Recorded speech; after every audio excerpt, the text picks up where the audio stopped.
Hello everyone and welcome back to my channel. Today I have a special guest for you. His name is Joe Arena. He is an author, a game inventor, and an artist.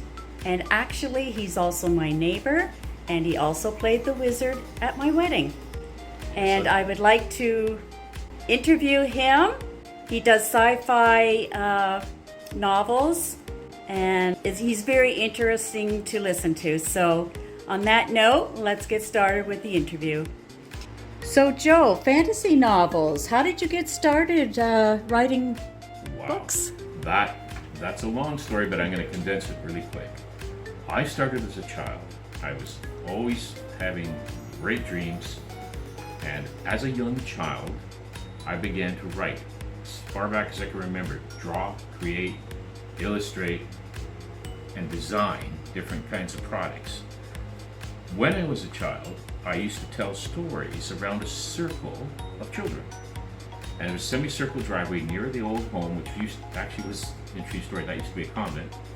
My grandfather bought it, and I would sit at the semicircle that was near it, and kids from the neighborhood would come to listen and hang on every word I spoke about my sci-fi, fantasy, adventure tales, how the world was going to be great in the future. We weren't going to have the problems we have today, and everything is going to have to deal with computers. Now, this was back in 1962. Computers were not a big, we knew about it because of the space race, and that's what got me excited, which is why I said, it's going to be wonderful. We're going to be living out there. We won't have to deal with all the stuff here. So I was a kid, precocious, young, and very active. I remember that I started inventing games along with writing. In fact, the first one I created, I rolled a pair of dice on a game board. One landed almost perfectly on top of the other, and I said to myself, as a young child, 3D dominoes. And so I coined that phrase. I began designing actual versions of it out of cardboard. As you can see, I do a lot of things crafted. I crafted all these game boxes and everything else through cardboard. But I would make three-dimensional pieces and created the initial 3D dominoes game. Later on in the 70s, I had a friend create a wooden piece with pillars and a mirror in the bottom and a transparent plexiglass board for the 3D series of games. I continued to try to promote and develop my games in Canada, but after a while I got fed up with my games ending up on shelves without me getting any credit, so I said, you know what, I put my own games out. So back in 91, I created Score 44, and now I have the new versions, which you can see some of the cards here. The original versions were completely round, they weren't rectangular cards, but you can see what the round art would have looked like. And these are the homages to those particular versions of the game. Since then, I've put out a lot of sci-fi fantasy books. They're over 30 or so now, and 20 odd that you can kind of see here. Some of these chapter books contain more than one chapter in them. Eventually we'll be redoing them all, going from our yellow jackets to all the brown jackets, and we're going to continue the series with an end goal in mind of about 100 titles. So 100 books by the time we're done in the next 2.5-3 years. That's my goal. God willing, knock on wood, which I have a lot of up there apparently. And other than that, I'm just keeping busy with different projects, and I'm trying to find out more about other artists like yourself. I'm very fascinated with what you do, and I would love, Lisa, if you would take some time. I know your fans know about this, but Yes. I really don't know much. Maybe you could explain to me the niche that you're in, because I'm trying to draw from different authors and artists and bring them together into another thing I want to talk about later, which is cooperative working, cooperative publishing, working together, different shows, networking. So, can you tell me something about that and what you do? Sure. I'm a reborn artist, and in the first picture you can see the different stages of painting. I paint on vinyl kits with heat set paints. So it takes many layers to paint a doll, and then it must be heated up in an oven to cure the paint to the vinyl. Oh, okay. So it does take a long process, and with practice, you can perfect your skills.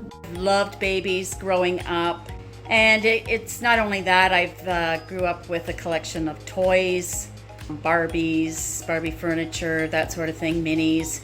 So it's always been a thing of mine for collecting. So Where is, like, this is a niche market, obviously somewhere there's a big following, right? That's There's a big right, following yeah. for this. So this, it would be similar to people who follow perhaps movie memorabilia or different things, or different conventions or authors conventions or whatnot. Where do you do your events, your shows? Like, do you have a listing for that? Are there a lot of them already? I do. So I've done them in the London area, and I have now one in Kitchener that I'm doing at Rim Park.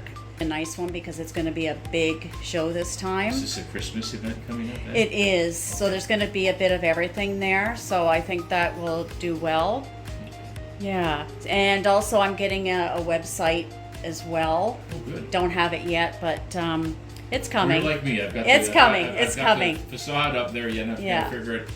And I'm a hopefully newbie, I'll have folks. I'm still a newbie. at and this. hopefully have I've my been writing own since I was a kid, but I'm a newbie when it comes to technology. and hopefully have my own store at some point on my website and Okay. other things, on my YouTube channel as well. So it's a slow process, but I have a lot of followers and Okay. subscribers, which I'm grateful for, as you all know, and really helps my channel when they subscribe. And that way I can bring on new people like Joe here, who is a author and with his games and Doing the artwork. Doing Yeah, the and games, doing the sci-fi, artwork. Fantasy. yeah, it's we're both artists in our own different niches, right?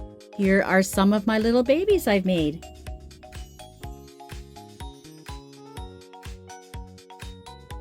Now back to Joe and a little bit of what he does best. Reaching here for an image to help explain what I'm doing. Yeah. But the image here is basically what you get on a regular sized card, only it's in color. If you send me email, phone number, address, so I have your contact information to say what shows I'm going to be at. For instance, the next one I'm doing is November 29th at the Woodstock Fairgrounds for the Christmas show. There may even be one after that at Christmas, depending on how quickly that books up and whether I can get in time for that one. And then I go back to my regular routine, which is the Chatham Comicon. I go down there as a guest. It's Right. the CK Expo. And then I also do London every year. The Comicon that's usually has Right. been lately at the last 3 years I've been a guest. It's been at the RBC. When I go down as a guest author, artist, and game inventor. This year, coming on the 26th of September, 2026 in September, Right. they're moving back to the fairgrounds over to the larger building for more room over at the agricultural side okay, of the yeah. fairgrounds in London, Ontario. Yeah. So that's coming up as well. But I did want to let them know there is no cost for this. People can check it out. So that's great. They can just sign up for free and check out the books and find out if they like what they read. It's not required, but if they want to send some comments in or a review, more than welcome. I'd be more than appreciative to hear what you have to say. But again, not required. It's just an offer there, and I just try to let people know about my my various games, right? How to play them, that sort of thing. I can get into that at some point when we're ready, and also talk about a new cooperative publishing system here in Canada. And the yeah, fact I'd like that to I've hear also more done- about that too. Yeah. So anything you want me to go on at this point, or anything else you'd like to say about your programming and what you do with that, please. Sure. And Your you show. said all these games here are hand done? Yes. That So- takes a lot of work. It's a 60-hour process to cut, crease, fold, and assemble the boxes and the 144 individually cut by hand cards. That is a lot Right? of It takes work. 60 Yeah. hours. Yeah. Now, I really wanted to keep it as inexpensive and affordable for people. So what I did with the first 30, which are in the larger boxes, which we added the extra sheen with the gloss coating on the box. The extra for those 30, we sold for $65. We then came up with a smaller box to reduce some cost. Still had a fair bit of, again, the time involved, and we put it in this color box. Same game with artwork on the back based on the series and the color, as you can see. And then we came up with a realization that we also had mini versions we could create for travel, but then we created what we call the Ebony Ivory Edition, which are the same cards, but in black and white, because with the black and white cards, you don't require color when all the shield suits in a set are the same. Everyone can recognize a dragon or a unicorn or a phoenix, and so it wasn't required to do color anymore. So that allowed us to save a lot of production costs. So we passed the savings on to the client and said, look, what we're going to do for you is knock off $30 from the same game because there's no color, but you don't need color because each shield is different. Each suit is different. Right. I even have a little caption on the box that reads, "New games to rule them all. New fun times, a gathering call. New adaptable games by night or day. Capture all in awesome play." And so you can get the Ebony Ivory edition of the Score 44 as well as all the other versions that we still have available. You can check all of it online. That's great that they have different options here. Well, yes, it gives them an opportunity. And the nice thing about the newest one, which is this Ebony Ivory one, it allows you to adapt any traditional card game. So, and perhaps beyond into specialized games. So think of it this way. With this game, which is a deck that's more than twice the size of a regular deck, okay? You can play any card game that's out there and adapt it to these cards. So now you've got not just a game that you play a few different games, but you've got over 200 games Wow. you can actually play. And my bookmarks, which I've given you later, really give a lot of information, how to contact us, as well as the website, which is talltoldtales.com. Okay? And our cell phone contact and email is there. Me holding about, 20 or so of my books up there. Yep. And then I did the artwork for here as well, which is actually, Very you nice. recognize the odd-looking character. Not quite exactly me, but, it's a... Very nice, though. And then all the contact on the back. Very nice. And I'll give you some of these in case you need to post them later as well. So Yeah. So that's kind of what I'm doing, and then from there, I'm trying to connect, as I say, with more and more people doing different things in the industries, because arts is a huge industry. Your Yes. industry is fascinating because it's very different. Like it wouldn't normally occur to me because I've always been about writing and art and creating games. But when I listen to it, I'm thinking, oh yeah, I can see that. I mean, if there's thousands of people going to these events, there's obviously a huge following, other people with different interests.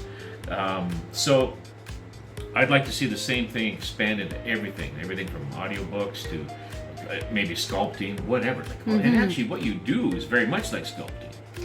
In a sense, there are sculptures out there where the artist does create the actual doll and pours the mold and that sort of thing. Mine are already done, so I just basically do the painting. But I have seen dolls at the doll show where they've painted to look like Harry Potter. Oh, cool. Different characters. So yeah, and there's also ones that like to paint the like vampire dolls, like more, I'm not into that. That's not my thing. Culture, right, but but they must be popular because I do see them. Remember what I suggested to you one time? You should try it. Do the different Star Trek character babies, like the babies for each group, each species. Yeah. Why not? Yeah. Right. Hey, you heard it here first. It belongs to Lisa now. Yes. I gift it that way, and she's putting it out there first. So that the other thing I was going to so in this series there are 4 children from an alternate Earth, and 2 cosmic celestial beings are sent from another dimension altogether to go to this Earth system in an alternate universe. And as they're going there, it's the year 2345. Now, it's a futuristic empire, but it's a dystopian world, and there's a huge intergalactic fleet. And anyways, these orbs come in, they deal with them, and they touch down on this alternate Earth, and guess what? They flash back through a temporal wave to find these children in the year 2020 or so, give or take, 2021, to rescue them from the lockdowns of the pandemic. Very And interesting. So, these kids Yeah. who are part of a special line and have a unique destiny, and these two angels, these orbs, these cosmic celestials that have been sent to protect and guide them and transport them, take this group of 4 children, 2 brothers, a brother and a sister, together it's 2 sets of cousins there, and they are whisked away by these celestials into a completely alternate universe again, to an alien world called Azure. And that's where the adventures eventually really pick up. And there's a flash forward issue, and I'm going to ask Brian, if you would pick up that cover that looks like this. And in the series here is some of the artwork that I do. Very nice. And the children, here's some more of it there. And so we have our copyrights and so forth, and our synopsis page and whatnot. But I wanted to read something very quickly, if I could. It's the preamble, contextual setting of the stage. The last thing the 2 Alban and 2 De Vere children expected after years of pandemic restrictions was to suddenly know the nearly forgotten return of normal, sweet, flowing liberties. For 2 years, such normal civil and human rights had been ripped away from them and the entire world.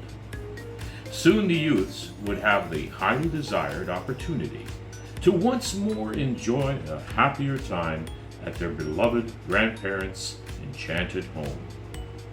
It was a time to begin 4 wonderfully mysterious days and 3 nights of magical story times, special foods, and playtimes. A full, long weekend experience, all that is remarkably possible during multiple sleepovers and festive, amazing visitations, activities that could only happen at the legendary Avalon domicile.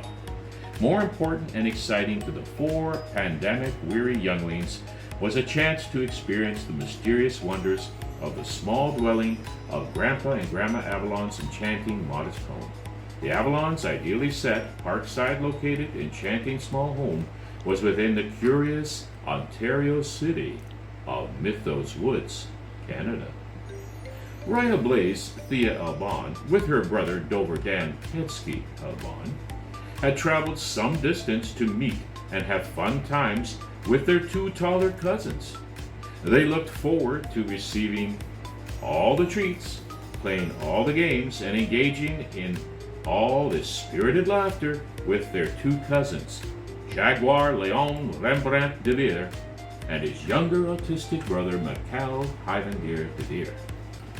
Again, the delvings into the imaginations. So where can they find you to get information about your games and your books that you're doing? 5 different ways. One is to just use the email, which is the unyt.ja@gmail.com, which is on the bookmarks that you'll be able to show the folks back home, which look like this. Or call the cell, which is the 519-532-2664 number. Get me on cell or text. And the other way that they can get a hold of me is the soon to be hopefully filled with all kinds of content. Right now it's brand new. It's talltoldtales.com. The facade is up right now. I've got a web guy working with me on that project, and I need to get more information from him. And hopefully this may even be the inaugural video that goes up, or one of them, when we have that going. So I'm looking forward to that. Sounds great. Keep in mind, folks, you're looking at someone who started on handwriting stuff and then manual typewriters, and I worked myself up to a laptop, but I don't know technology at all. you put the average grade school child or even preschooler beside me, and I'm telling you, they're going to know more than me.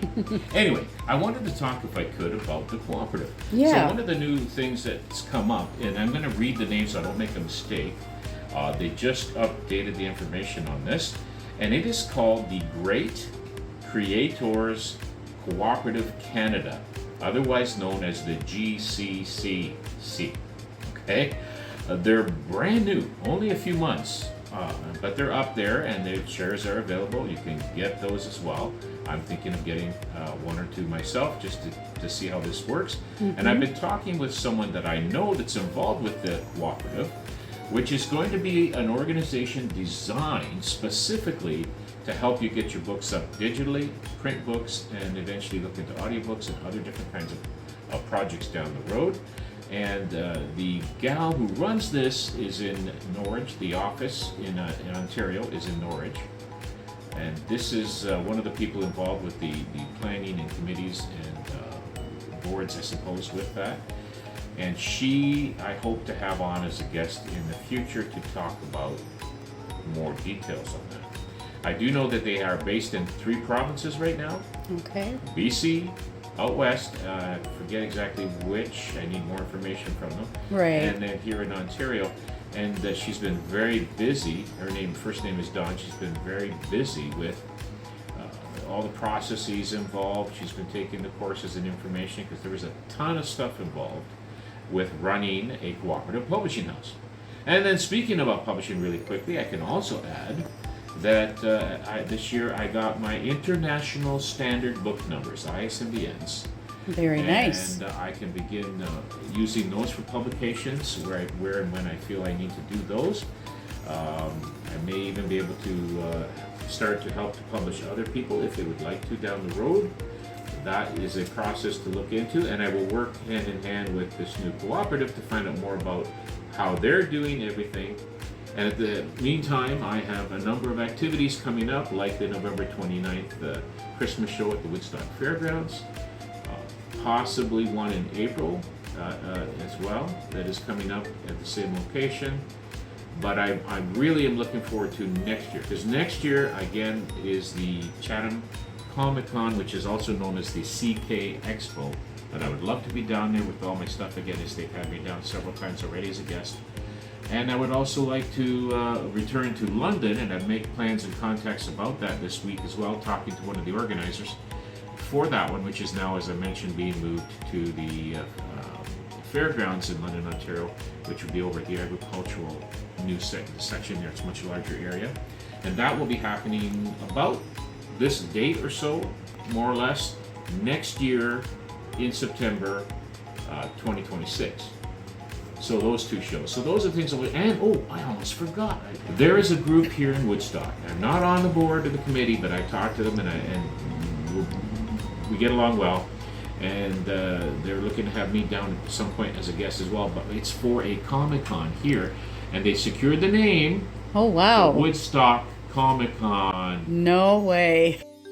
So one other point that came up, and I want to make a clarification here. So I'm going to let Brian and yourself, Lisa, and the audience know that this group that is planning this will eventually make the announcement as to where and when.